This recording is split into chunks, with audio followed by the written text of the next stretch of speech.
Hare Krishna.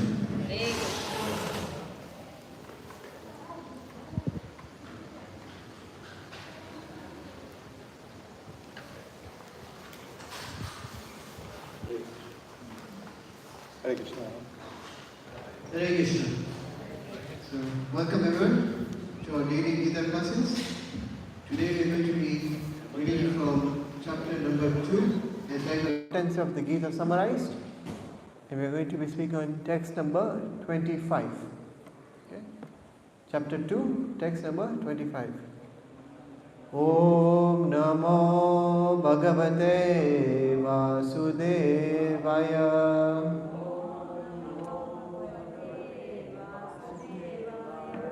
Om Namo Bhagavate Vasudevaya. Om Namo Bhagavate Vasudevaya. Om Namo Bhagavate Vasudevaya. So, chapter 2, text number 25. Avyaktoyam achintoyam avikaryoyam uchyate tasmadeva vididvainam nanu sochitam arhasi. Avyaktoyam achintoyam avikaryoyam uchyate tasmadeva vididvainam nanu sochitam arhasi. Avyaktoyam achintoyam avikaryoyam uchyate tasmadeva vididvainam nanu sochitam arhasi. Avyaktoyam achintyoyam avikaryoyam uchyate tasmadevam viditvainam nanu sochitam arhasi. Avyaktoyam achintoyam avikaryoyam uchyate tasmadevam viditvainam nanu sochitam arhasi. Avyaktoyam achintoyam avikaryoyam uchyate tasmadevam viditvainam nanu sochitam arhasi.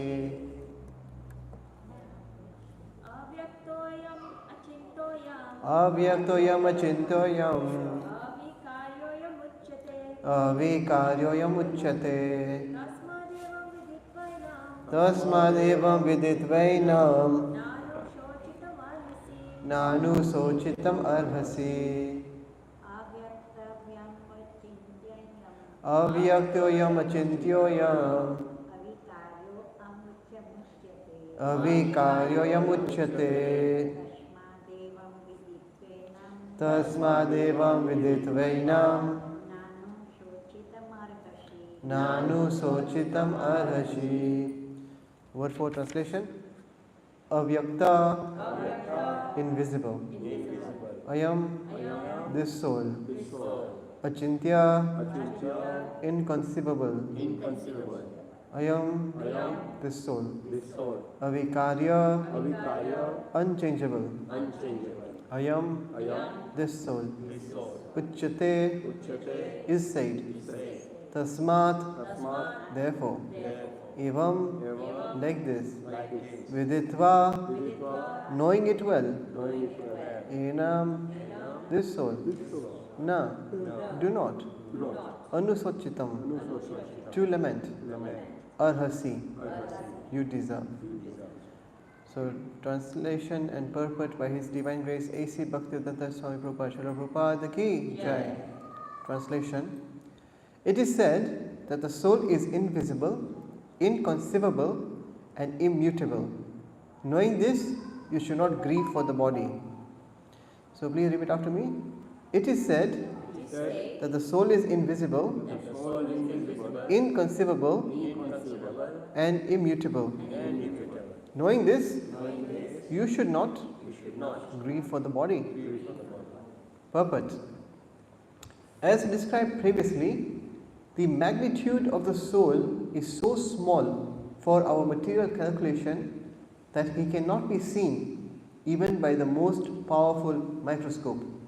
Therefore, he is invisible.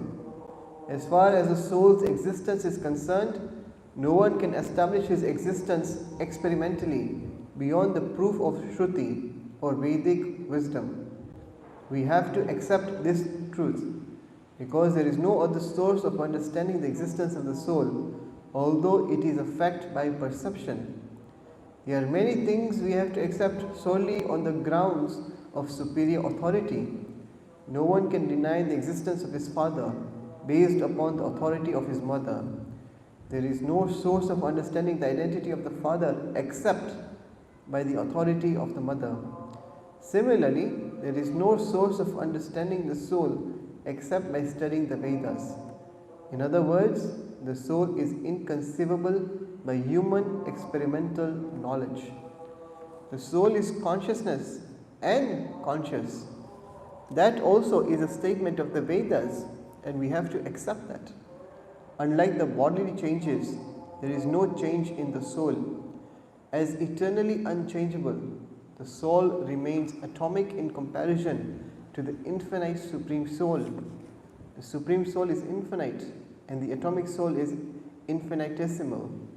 Therefore, the infinitesimal soul, being unchangeable, can never become equal to the infinite soul or the Supreme Personality of Godhead. This concept is repeated in the Vedas in different ways just to confirm the stability of the conception of the soul. Repetition of something is necessary in order that we understand the matter thoroughly without error. Om Ajnana Timirandasya Jnananjana Shalakaya Chakshurunmritam Yena Tasmai Shri Gurave Namaha Shri Chaitanya Manobishtam Sthapitam Yena Bhutale Swayam Rupa Kadamayam Dadati Swapadantikam He Krishna Karuna Sindhu Dina Bandhu Jagatpate Gopesha Gopika Kanta Radha Kanta Namastate Tapta Kanchana Gaurangi Shri Radhe Vrindavaneshwari Vrishabhanusute Devi Pranamami Hari Priye Vancha Kalpa Tarubhyascha Kripa Sindhubhya Evacha Patita Nam Pavanebhyo Vaishnavebhyo Namo Namah Jai Sri Krishna Chaitanya Prabhu Nityananda Shri Advaita Gadadhara Shivasadi Gaur Bhaktavinda Hare Krishna Krishna Krishna Hare Hare Hare Rama Rama Rama Hare Hare Namo Vishnu Padaya Krishna Pashtaya Bhutale Srimate Bhakti Vedanta Swami Iti Namine Namaste Saraswati Deve Gauravani Pracharine Nirvishesha Shunyavadi Paschatadesha Tarine. Okay, so 225. It's a very, very power-packed verse as well as purport by Prabhupada here. So avyaktoyam achintyoyam avikaryoyam uchyate tasmad evam viditvainam nanu sochitam arhasi. So here Krishna is continuing his description about the qualities of the soul, and as we had discussed in previous classes, that the soul is of a spiritual nature, and our understanding of the world is based on material understanding. We only have access to that sort of nature. So when Krishna wants to try to describe something that is not of this nature, and you only have experience of this nature, he will naturally use wordings in the negation. And he's used three here: avyakto, achintyo, and avikaryo. These are three words that Krishna has used in this verse here with the word a. in Sanskrit means a negation, means not this. So Vyakta means it is visible. You can see it. So Avyakta means not visible or invisible. Then again Chintyo means you can think of it, you can conceive of it. But this is Achintya, it is inconceivable. And last is Avikaryo. So Vikar means transformation. But this doesn't have any transformation, so it's called Avikar. So 3 words are being utilized here. And not only this verse, many verses beforehand, Krishna has used this language of it's not this, not this. If we remember in our previous class, we say that this section of the Gita follows very much like the Upanishads. In the Upanishads, the language is like this. It is always trying to raise our conceptions. Sometimes we get so narrow-minded that it's very easy for us to supersede the material conditioning and observances on spiritual things. So just to stop us from doing that, the Upanishads use this type of language. It's not this, it's not this. So it's called neti neti. Neti neti means na iti. Na means no and iti means like this. So it is not like this, it is not like this, it is not like this. Neti neti. So even Krishna has utilized the same language style in these verses. But we have to try to understand these 3 words in a deeper sense, because in the next, what is the purpose of Krishna? The Krishna, in giving this knowledge about the soul, the science of the soul, is to try to lift Arjuna from a state of being bewildered and lamentation to see reality as it is, because at the moment he is not able to see reality as it is. So Krishna had already started his talks with Arjuna by saying that do not lament. You speak learned words, but you are a fool. The reason why you are a fool is because you do not understand the science of the soul yet. So now he started with that platform. It's very interesting why he started from that platform. It's very interesting, and we'll see in one of the words why it is so important that he started from that platform. So let us start with the first word, avyakto. Yeah, let's understand avyakto or avyakta very deeply. So avyakta means that the soul is unmanifest to the senses. We cannot understand the soul through our present senses. Even Prabhupada has written in the purport, in other words, the soul is inconceivable by human experimental knowledge, and 2, that it cannot be seen even by the most powerful microscope. So see, 2 words, because what do we use the microscope for? We use a microscope to look further, to experiment, to see more and more clearly into the details and to the infinite, the atomic world. But Prabhupada says that no matter how great your microscope will ever be, the soul is so atomic in size, you will not be able to capture it through experimentation. It lies beyond the scope of material instruments. And it's very interesting why I say that, because by definition, spirit, the soul is a spirit which is non-material in nature. So you cannot utilize material elements or material instruments to detect a non-material entity. Just like you cannot use your mouth to hear, or you cannot eat through your ears. The ears are not designed for eating, they are designed for hearing. Similarly, your mouth is not designed for hearing or seeing, it is there for eating. So we know by fact that we have to utilize certain equipment or certain apparatuses which are conducive for that experiment. But the spirit soul is non-material. How are you going to even utilize any apparatus to find out about the soul? That is why Krishna uses the word, it is invisible to the material senses. Okay? So, to observe any particular phenomenon, we need the appropriate means of perception, and without it, observation is impossible. Now, next word, achintya. Now, I have got a question to ask you. This should raise a question in your head. If Krishna has said that the soul is achintya, that it is something that you cannot conceive of, then why are we even studying about it? If it is something that is inconceivable, why are we trying so hard to try to conceive about it? Yeah, well, if he just said that it is achintya. So, if it cannot be conceived, then why even start to contemplate it? And to this question, does anyone have any answer to this?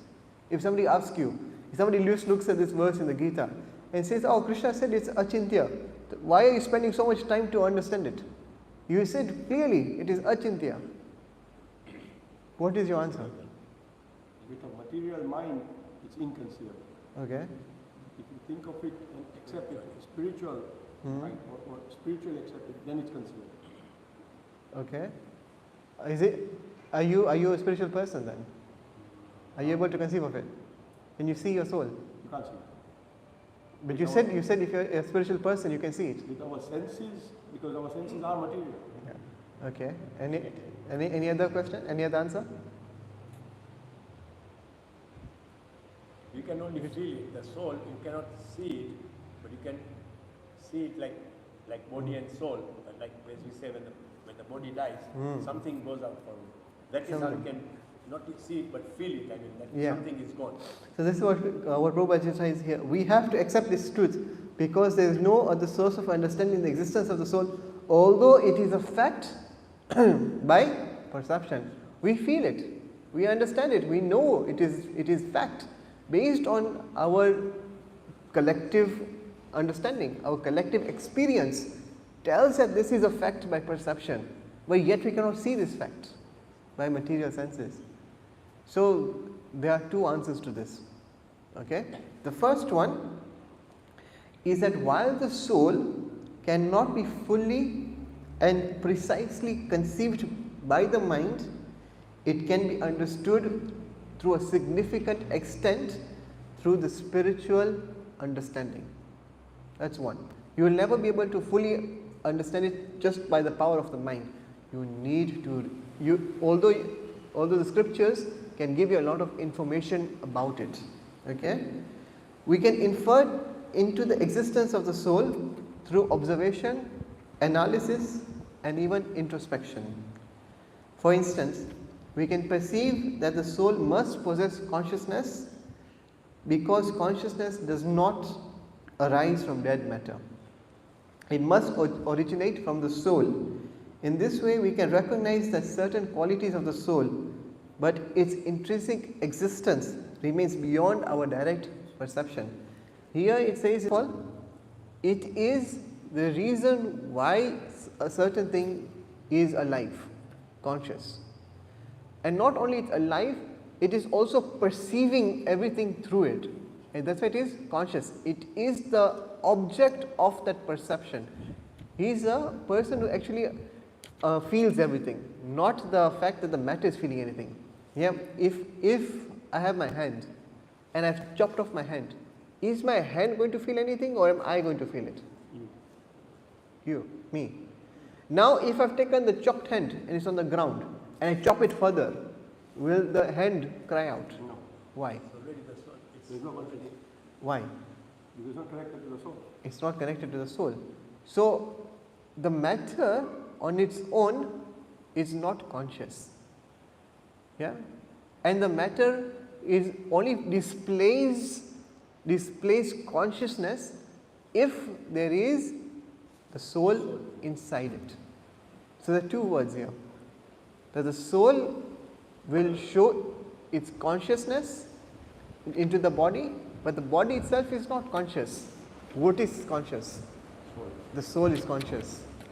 Right? The body is not going to be conscious that, okay, after it's been cut off, if you cut it further, that hand is not going to cry out in pain. The cut hand is not going to cry out in pain. It's only now again you cut another part of your body, then you start screaming. Right? So we understood this point clearly. The soul is got consciousness, and at the same time it is the conscious observer. Okay? So the consciousness of the soul, when expressed through the body, that is perceivable to us. However, the soul's original consciousness, called Chit, because we have these characteristics of the soul. The soul is Sat, Chit, Ananda. That Chit, that is the original consciousness of the soul. Okay? That is not perceivable because we are currently at the material level of consciousness, and that is your point. That we are right now at a material level of consciousness. That is why we are not able to perceive the soul's actual pure consciousness, and the pure consciousness is Krishna consciousness. Yet, in our present state, we cannot rise above the material level, whether we are perceiving through our senses or conceiving through the mind, because again, gross body, subtle body. We are limited by our current level of consciousness. Hence, the soul is achintya or inconceivable to the mind in material consciousness. But when the mind is purified and it rises into spiritual consciousness, then you will be able to understand the nature of the soul, the nature of who you are perfectly. Right? Through scripture, we can still gain an understanding of it. Right? Right now, what are we doing? Are we 100% self-realized? No. But with the help of scripture, we can at least make some attempt into understanding who we really are. Because what does self-realization really mean? Self-realization is understanding or realizing the fact that you are the soul and not the body. That is, in most layman terms, what self-realization means. And that means that we must be practically understanding this fact, not theoretically. With the scripture knowledge, we will get some theoretical knowledge. But that theoretical knowledge on its own is not sufficient for self-realization.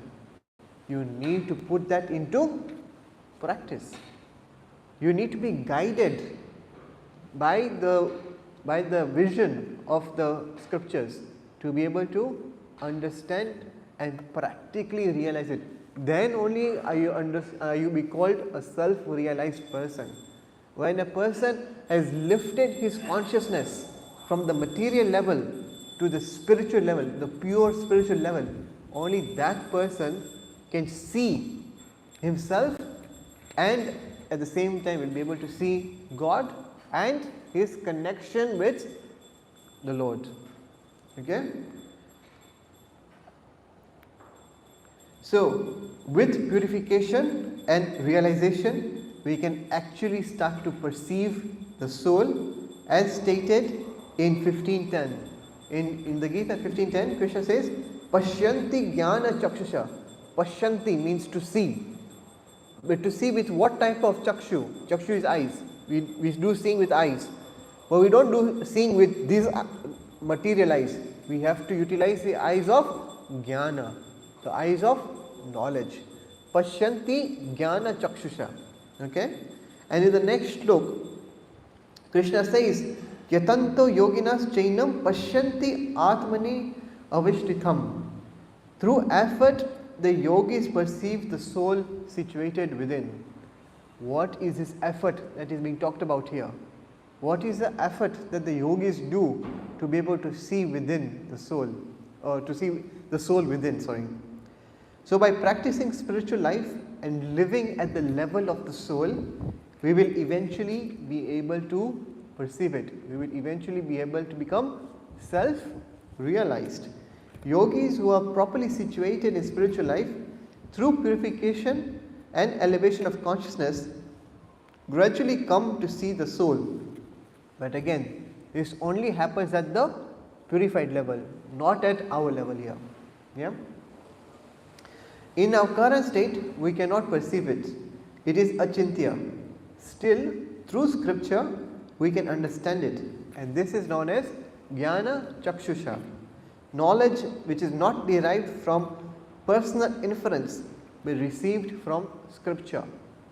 And on this basis, in our Gaudiya Vaishnavism line, the most preeminent, the foremost scholar by the name of Jiva Goswami has written his treatise, his magnus opum, the biggest literally work, the gift that he has given to this world is known as the Sat Sandarbha.